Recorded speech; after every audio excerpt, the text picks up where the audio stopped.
I'm Kelly Corrigan, and I'm here today to talk to Lori Gottlieb. So, Lori and I have a few things in common. We both have a podcast. Mine is called Kelly Corrigan Wonders, and Lori's is called Dear Therapist. We have books out, so I am also a writer, and we also have the same agent. So, I'm super happy to be with you. Hi. Hi. Yes, so much in common, and I'm so happy to have this conversation. So, I thought you would be such an interesting person to talk to. So, over the years of your work as a therapist and as a columnist and as a podcaster, you have been on the receiving end of thousands of letters reaching out, asking for advice, and in particular around relationships. And so I wondered if over all that incoming information, you're noticing some patterns. So could we start with like a sense of the kinds of things that many people are experiencing in relationship that maybe we could all learn from? Yeah, I think it's so interesting to be able to kind of take the temperature of what's going on with people by looking in my inbox. Of course, as a therapist, I get to see people one on one and I hear a lot about, what might be going on, but I think that when you look at thousands of letters, you start to see patterns. And a lot of what I see is this central question, I think, which is how can I love and be loved? And I say this even for people who are happily married, people who have familial love, who have platonic love. I think that we often get in our own way in relationships, in relationship to others, and also in relationship to ourselves. And so, what I think people struggle with is getting out of their own way. hmm And do you think, I mean, I'm thinking about myself, but I'm also thinking about the few people in the world that I know well, namely my two kids, my husband, my family of origin. And for sure, there's a variety of ease with which people are able to love and be loved. And there are so many people that can only do one side of the equation that are very loving, but for whatever reason aren't able to allow themselves to be known. And I know that Brene Brown has introduced to the common vernacular this idea of vulnerability. But how do you see that playing out in terms of people's ability to actually be loved, which involves the tremendously daring act of being known? It really is a daring act to be known. I think in our culture today, we see a lot of posts on Instagram like, I'm putting this out there for all of you, and I'm being very vulnerable. And people say, "You were so brave." I'll tell you what the real act of bravery is. The real act of bravery is to sit face to face in the same space with someone where the stakes are really high, where you have an intimate relationship with this person. And intimate, again, doesn't have to be romantic, and you reveal something about yourself. That is true vulnerability. And I think that in our culture, we see vulnerability sometimes as a weakness. And I think especially for men, I will say, men especially, I think women too, but I see a difference. So in my therapy office, for example, men will come in and they'll say, "I've never told anyone this before." And they literally have not told a soul. And women will come in and they'll say, "I've never told anyone this before, except for my mother, my sister, my best friend," right? So that person has told a few people, but it feels like she hasn't. And I think that there's this idea that a lot of men hold, which is that to be strong, they have to take care of everything themselves. They have to be very self-sufficient, that they can love others and they can be supportive to others, like you were saying about one side of the equation. But it's hard for them to take in the love.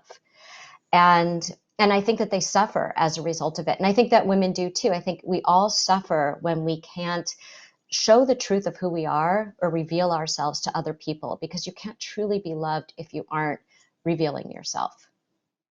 Yeah. I mean, I think sometimes that we just had a funny thing happen in our house. So someone we adore, who my cousin, who has lived with us off and on over the years, hurt her neck. There's some kind of pinched nerve or something. And she said, "I have noticed this funny pattern, which is when I tell women, my mom, you, my sister, oh my God, I'm in like level 10 pain, like I'm weeping in pain." She's a tough cookie. So for her to weep is big. the women say, "Oh, honey, I'm so sorry." Mhm. And then when she says the exact same words to a man, her boyfriend or my husband or her dad, they say, "What did you do?" Mm, Like they want right. to explain it. They want to come up with like a thesis about how and when it happened. And that's some sort of comfort. Whereas the women just want to skip the hypothesizing about the moment this nerve got pinched and just hold. Right. Do And you I think was that's imagining, socialized or, yeah? yeah, I do. And I was imagining too that maybe their response would be, and let me give you some suggestions on how what you can do, like go to the chiropractor, or here's a good doctor, or because they want to fix, as opposed to just be present with. And I think that comes down to the way that we listen too, because I think that sometimes I think we don't know how to listen to the people who matter most to us, going back to that equation of love or being loved. So it's very loving, it's a very loving act to help someone to feel understood. I remember once in couples therapy, this couple was in, and she was saying, like, you know what 3 words would make me feel so good? And he said, I love you. And she said, no, the 3 words are, I understand you. I think that's what we all want. And so when somebody comes to you with something, we never ask them, or we rarely ask them, how can I be helpful to you in this conversation? Do you just want to vent right now because it's really raw and it just happened? Do you want a hug? Do you want my thoughts about this? Do you want my honest feedback? Do you want me to help problem solve with you? What would be helpful in this moment? And also knowing that maybe that's not the only conversation about it, that in that moment you might need one thing, but in another moment you could be asking for something completely different. But as listeners, we assume that how we would want to be helped in that moment is how the other person wants to be helped. And so often we're not really helping them, meaning we're not really listening to them because we're giving them something that we want versus something that they want. That's so funny because it goes to this little moment in my marriage. So I'm 20 years in now, and it only took about 3 years for us to sort of want to dismantle the golden rule, which is to say, treat others as you want to be treated. Because frankly, it's can be deeply misleading. Because the way That's right. I mean, what Edward would want in a moment might be to like skip all the feeling and get right to the problem solving, or just to validate the crap out of him and be like, "You're right. That guy's crazy. You should have gotten that." But that doesn't mean that that's a good guide for what I want. That's right. And I think, we do that to our kids too all the time as parents, where, we think, well, I'm wiser, I have a perspective on this, or it's just so uncomfortable for us to watch our kids struggle with something. And so it's really our discomfort that we're trying to get rid of. And we don't give them the space to kind of, sit with and marinate in a little bit of discomfort that will help them to learn something or to grow as humans. And so when they come to us and they say, I didn't get the part in the school play, or, so and so didn't sit with me at lunch, or here's what happened, we kind of jump in to try to make them feel better or offer them advice or whatever it is that would make us feel comfortable. But it's not necessarily what would be the right thing for them or what they really need in that moment. And again, when we talk about loving, I'm talking about all kinds of love: loving your children, loving your family members, loving your romantic partner, loving your friends. And also, I think the most importantly, loving yourself. Yeah. I mean, it's funny, right around the same time that your book came out, my book, Tell Me More, came out. And one of the ideas in that is that if you race in to solve someone else's problem under the banner of like being a loving, supportive friend, mother, spouse, whatever the fill in the blank is, it's almost in a way kind of greedy, because one of life's great pleasures and also an incredibly soothing truth about us is that we do often figure out how to get ourselves out of the hole. And if I figure it out for you, then I'm stealing the joy and the pride and the satisfaction and the comfort that comes from being able to solve problems as they emerge in our lives. Right. That's exactly what I see in the therapy room all the time. And that's why I, as a therapist, don't give advice, even on my podcast, Dear Therapist, right? So we give advice, but it's advice that's based on something that they have discovered on their own during the session. So we go through one therapy session with them on the podcast where you hear it, and then we give them a week to go try out our suggestion. But again, the suggestion is something that comes directly from something they've discovered about themselves in that hour. And so I think it's really important to remember that when people come for therapy or when your loved ones come to you with something, that they have the answer. They might not think they have the answer, or they might not have arrived at the answer yet, but it's somewhere in there. And if you don't give that voice inside of them enough volume, and you talk over it and they get lots of people in their ear, they're not going to hear their own voice, and they're going to choose something or pick a direction that doesn't feel true to them. Do you have like a magic question that you ask? Like a thing I've been trying to say is, what do you think you're going to do about that?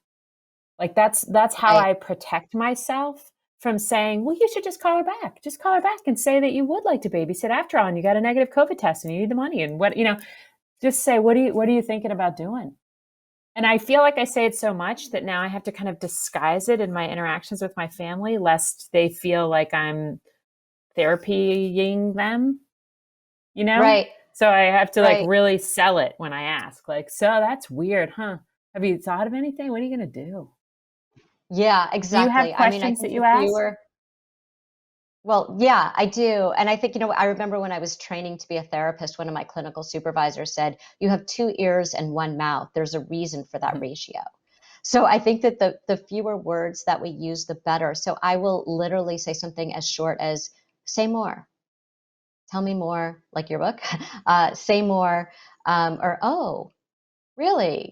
Just something like that. And I'm very present in the conversation. It's not just a word that I'm throwing out there. I'm responding to them, but I'm in their space with them. I'm in the trench with them.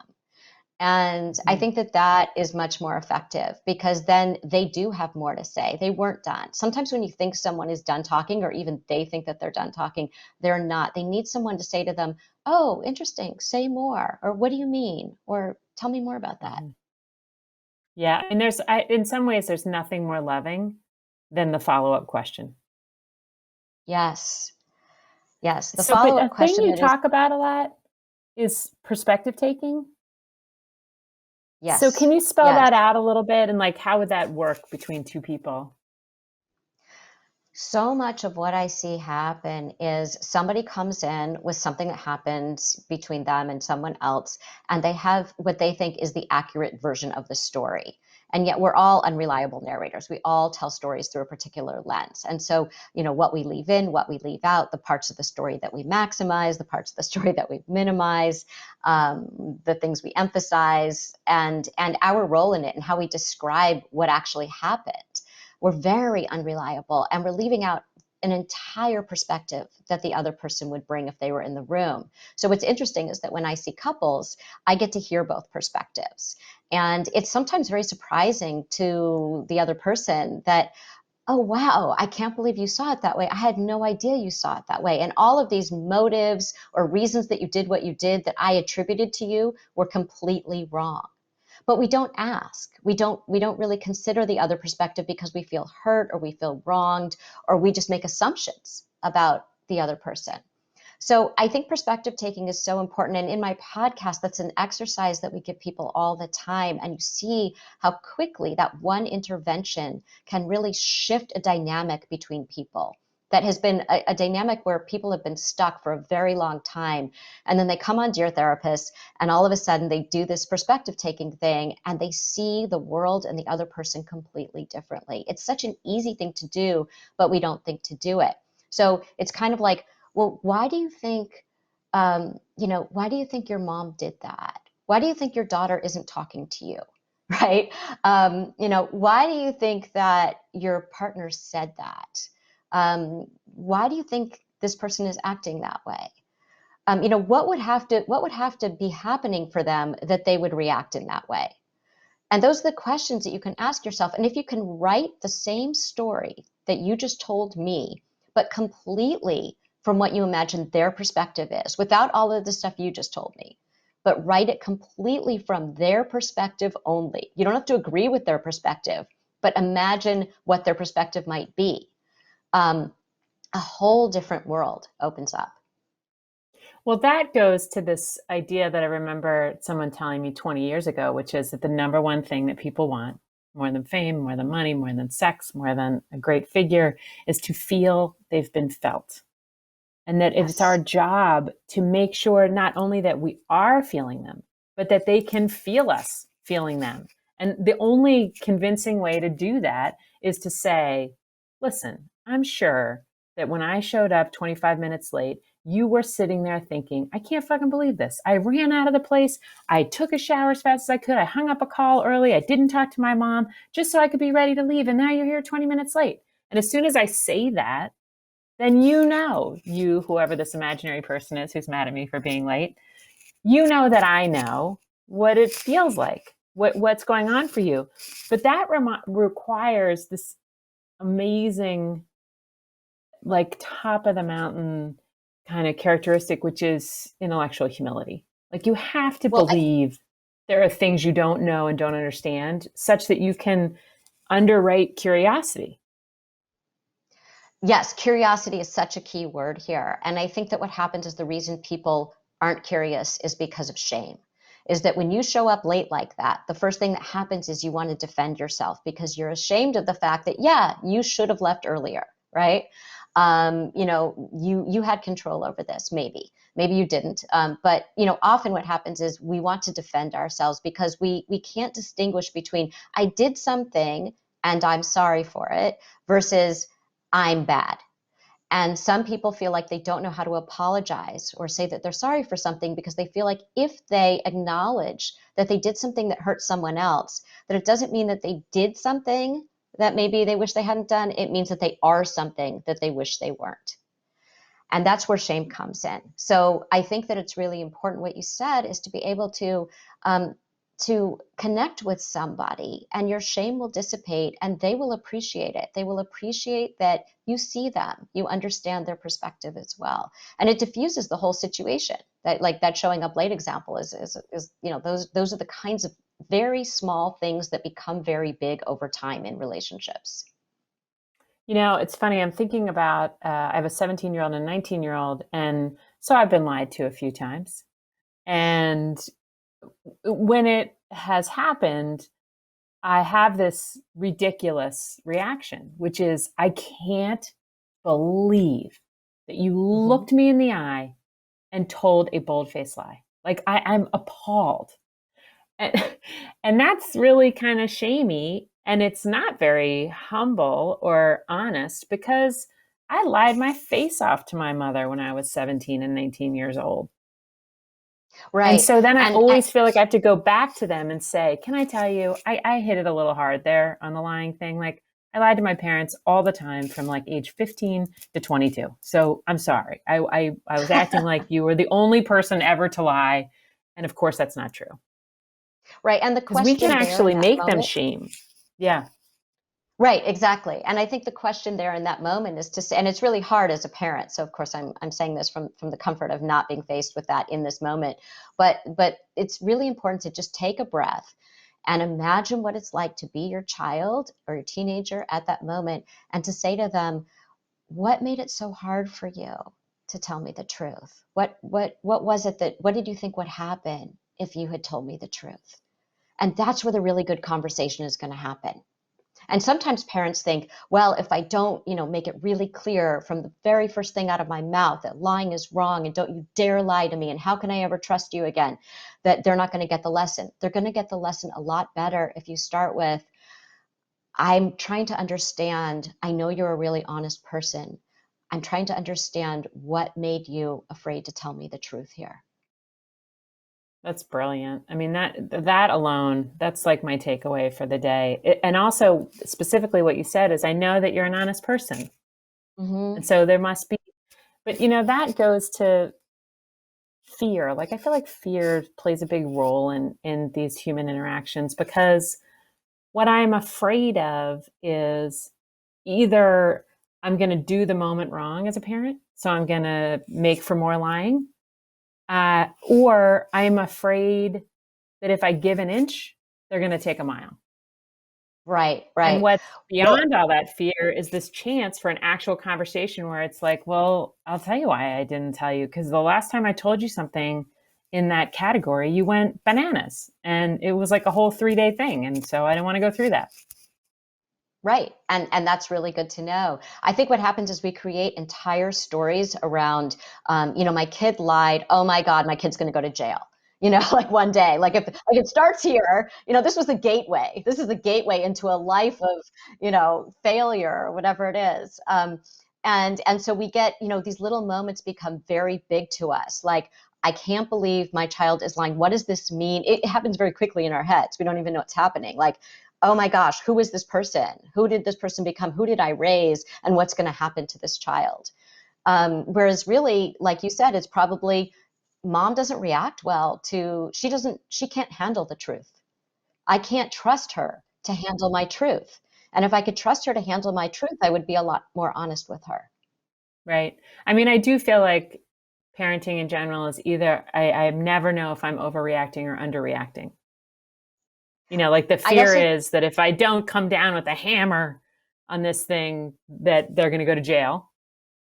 right. Or if but then there's also the very real possibility that if you hit it too hard, you're going to create this shame cycle. And shame is really big, right? Isn't shame like the most Oh yeah. problematic? And kids internalize it. So think of all of us as adults and the voice in our own heads. Where did that voice come from? For a lot of us, we are so hard on ourselves. I had a patient who did not believe me when I was noticing how self-critical she was, and I said, I want you to go home and write down everything that voice in your head says to you over the course of a few days, and come back and tell me what happened. And she came back and she said, I can't even read this. I am such a bully to myself. And when we talk about shame, there were things like she made a typo on an email and she had said to herself, you're such an idiot, right? For that, she caught her reflection in a mirror and said, oh, you look terrible today. The way that we talk to ourselves, we are not kind. And so I always say, is it kind? Is it true? Is it useful? And if it's not, where's that voice coming from? You weren't born with that voice. Where is that voice coming from? And for us to really listen to that voice and adjust it, not only when we're talking to our kids or our partners or our friends or our siblings or our parents, but especially when we're talking to ourselves. Hmm. Okay, so I want to get to some takeaways. So the first is what you're saying right now, which is that self-compassion, like being decent to yourself, talking to yourself in a way that wouldn't make another person cry. That's right. That's right. Yes. And knowing too that we talk to ourselves more than we talk to anybody else in the course of our lives. So whenever I ask people, who's the person you talk to most in the course of your life? Most people think it's their partner, their parent, their sibling, their best friend. It's yourself. So that voice is going all the time. Make sure that whatever that voice says is kind and true and useful. Kind, true, useful. And then the second one you said at the very top, which is that there's kind of a taboo around vulnerability and it's deeply misunderstood as weakness. And there's a lot of people trying to get us to understand that, but persist it does. It does persist. And I will say that when I see couples and women will say to their husbands, if it's a heterosexual couple, I really want to know more about your inner life. I really want to understand you. And he opens up to her and he starts crying. She often is stuck in this place of, I don't feel safe when you don't open up to me, but I don't feel safe when you are this vulnerable with me. And so that is a cultural message that we have as women, we have to watch out for as much as men do. Hmm. And then the last one is this idea of like listening and perspective taking. Like that's a real unlocking move. Absolutely. I think that once you start to imagine that there's more than one version of a story, the story can go in all kinds of different directions. It frees you up and it helps you to navigate your relationships so much more smoothly. Yeah, and it takes a little daring. And so don't be alarmed if it feels terrifying, but dive in nonetheless. Well, you're such a gift. I love talking to you. Thank you so much for doing this with me. Oh, thank you so much, Kelly. I always love talking with you.